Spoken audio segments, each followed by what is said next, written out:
A very good morning to you all. Once again, I welcome you. Students, today we are going to start another chapter, that is chapter 5, surface chemistry. Here in this chapter, we will be discussing about all the chemical reaction that is going to take place on the surface. So before starting, we have to know what are the content of this chapter. So here in this chapter, we have adsorption and absorption. After that we will have catalysis, and then we also have to discuss about colloids. These all things already we have discussed. So let's start with the first one, that is adsorption and absorption. So before starting the chapter, we should know what do you mean by surface and how does the chemical reaction takes place on the surface of any substance. So surface is what, whenever we are talking about the surface, it is the uppermost layer of any substance that come in contact with one another. Like if we are talking about solid substance, so whenever we are mixing two solids, so the layer which come in contact with each other is called to be as surface. Or if we will be taking liquid, so whenever we are mixing one liquid with another liquid, so the area or the layer of separation between these two liquid is called to be as interface.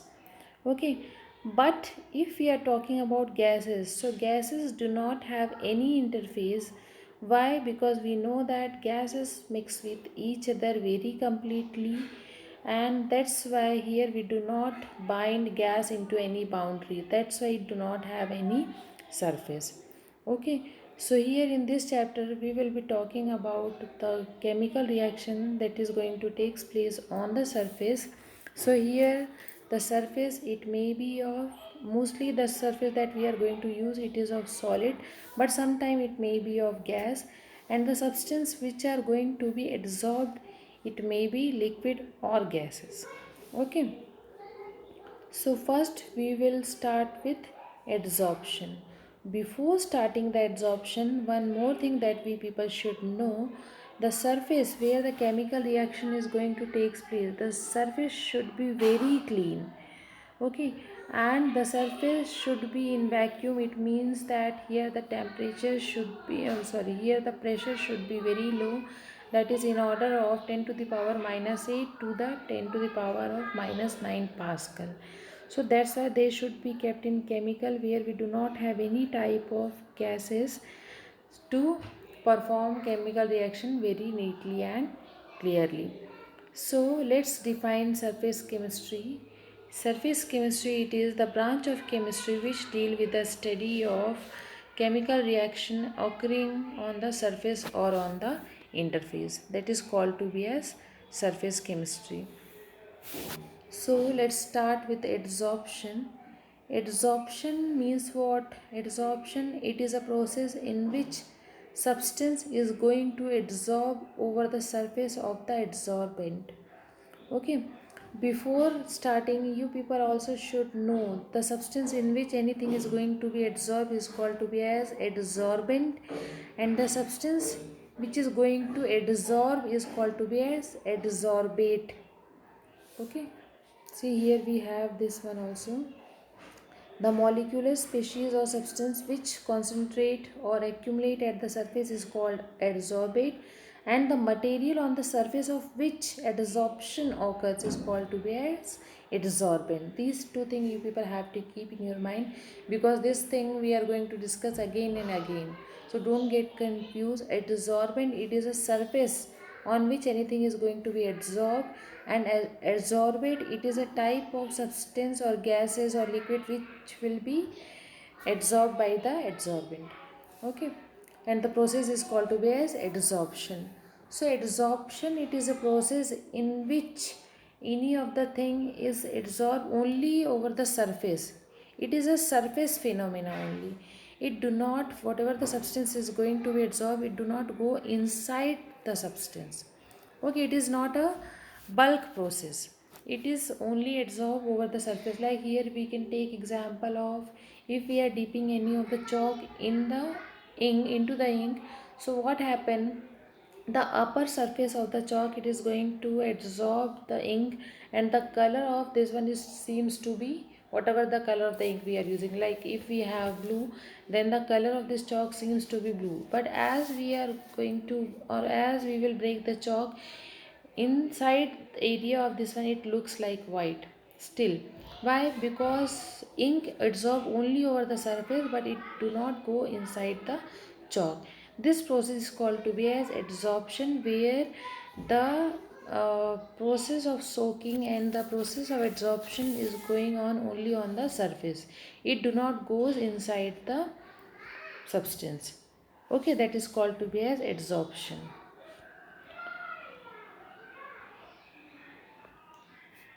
Next we have that the process of removal of any of the adsorbed substance from the surface is called to be as desorption.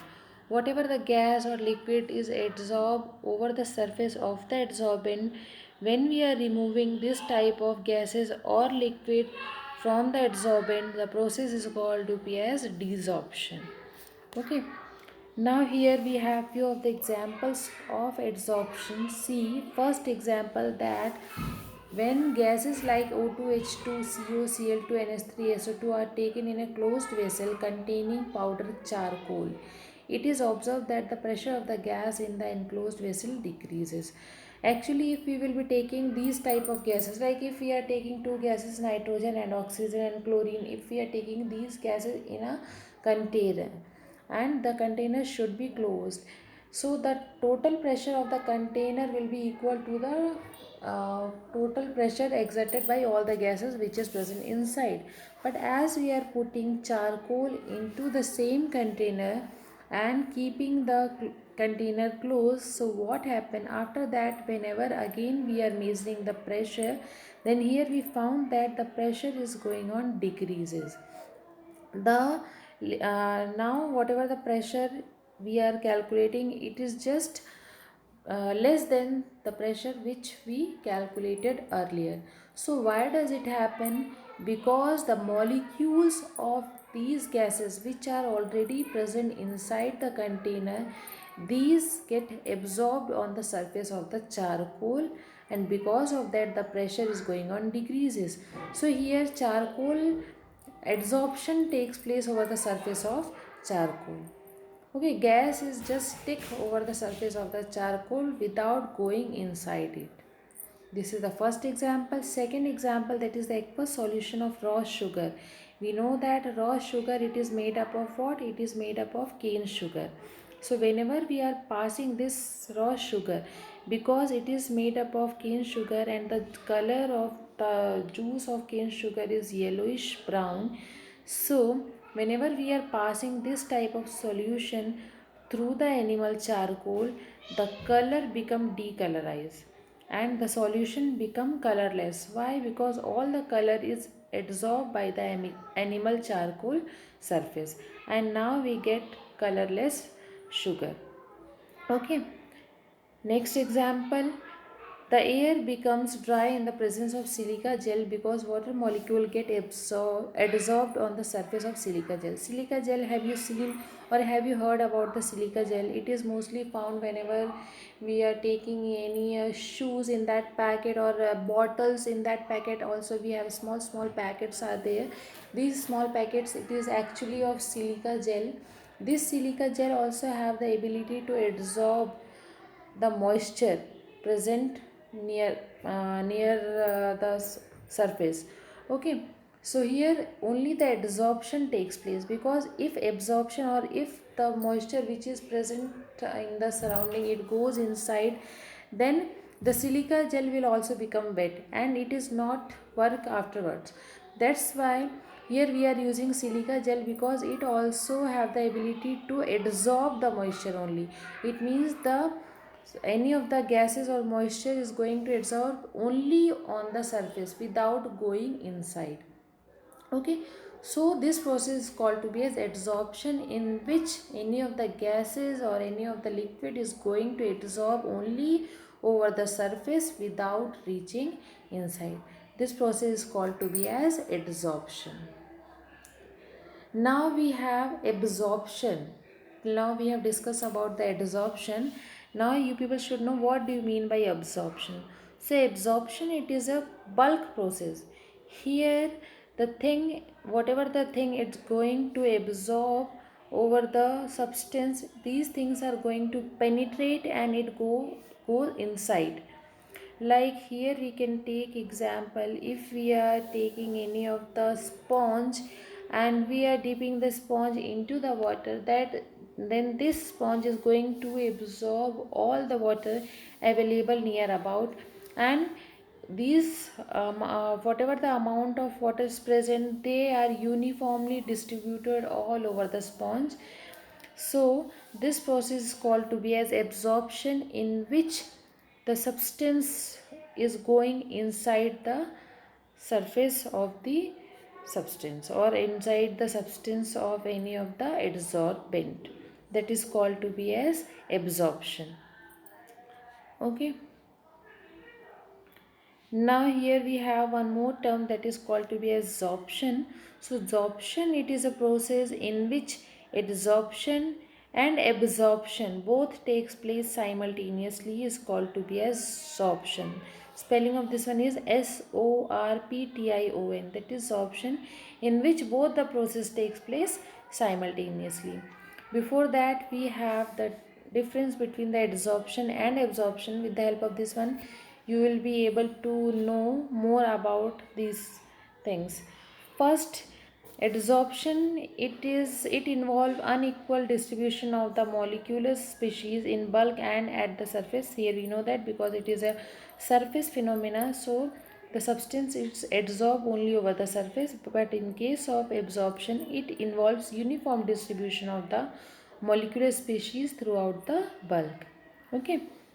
Second, for the adsorption, it is a rapid phenomena, means it is rapid in the beginning and slow downs near the equilibrium.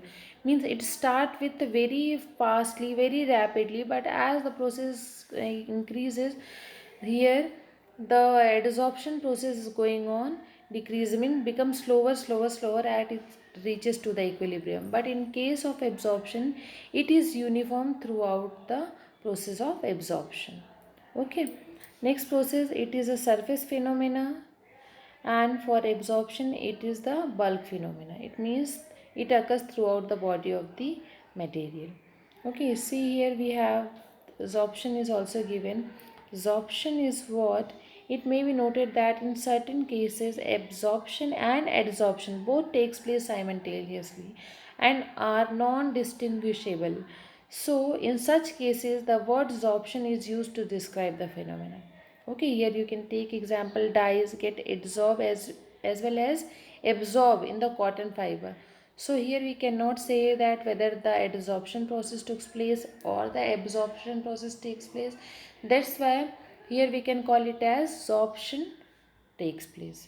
Okay, in which absorption and adsorption both takes place simultaneously. Now we have two type of adsorption, that is called to be as positive adsorption and negative adsorption. Positive adsorption is what? When the concentration of adsorbate is more on the surface of the adsorbent as compared to the bulk, then it is called to be as positive adsorption. Positive adsorption, it is a type of adsorption in which the substance which is going to be adsorbed over the surface is more and then that of the bulk is called to be as positive adsorption. While if we are talking about the negative adsorption, here the concentration of the adsorbent is less on the surface of the adsorbent than in comparison to the bulk. Okay, means more amount of adsorbate get inside the bulk as compared to the surface. This is called to be as negative adsorption. Now after that, here we have enthalpy, entropy and Gibbs energy changes during adsorption. We know about the enthalpy, entropy and Gibbs free energy. Whenever adsorption takes place, there is change in enthalpy, entropy and Gibbs free energy takes place. Enthalpy is what? Enthalpy, it is the energy. Enthalpy of formation means it is the amount of energy which is either liberated or adsorbed for any of the chemical reaction. But here whenever we are talking about the adsorption, here because new bond is going to form between the adsorbent and the adsorbate, that's why the reaction is exothermic. Okay, so here enthalpy is going on increases. Second, in general, enthalpy of adsorption for chemisorption is more negative than that of physisorption. That what is chemisorption and physisorption, that we will discuss later. But mostly, whenever we are talking about any type of any type of reaction that takes place, so in case of enthalpy, here the reaction will be exothermic, means release of energy takes place. Second, we have entropy. Entropy means what? It is the randomness of molecule. Means it is the freedom of movement of any of the molecule. Any of the molecule move from one place to another place whenever they are in the free state. But because here we know that here the bond is going to form between the adsorbate and the adsorbent, that's why there is restriction of the movement of molecule takes place. It means the entropy is going on decreases. The entropy will become negative. Okay, and Gibbs free energy is what? Gibbs free energy is depends on enthalpy and entropy, because Gibbs free energy is what? That is del G is equal to del H minus T del S. So here it depends on both entropy or enthalpy. So here if the value of del G will be in negative, then only any of the chemical reaction would takes place. Otherwise, it do not takes place. That's why the Gibbs free energy should always be in negative.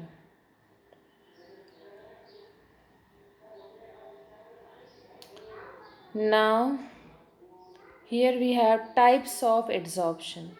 Depending upon the nature of forces existing between the adsorbate and the adsorbent, the adsorption is classified into two, that is physical adsorption, which is also called to be as physisorption, and chemical adsorption, that is called to be as chemisorption. But these things we will discuss later. For today we have this much only. Thank you students for hearing me.